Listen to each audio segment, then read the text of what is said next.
పరిచర్యలో దేవునియందు భయభక్తులు కలిగి సంఘ క్షేమాభివృద్ధి కోసం ప్రయాసపడుతున్న వారు ఎందరో ఉన్నారు.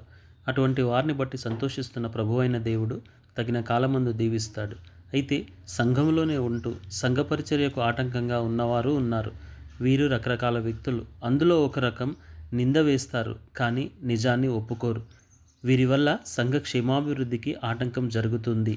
ప్రణాళికలు ఆలస్యమవుతాయి. లోకజ్ఞానం ఎక్కువ, వాక్యంలోని సత్యం వీరికి తక్కువ.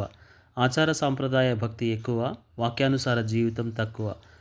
లూకాసు వార్త 6:6 నుంచి ఉన్న సందర్భంలో ప్రభువు మీద నేరం మోపడానికి ఆయనను కనిపెట్టుచున్న కొందరిని చూడగలము.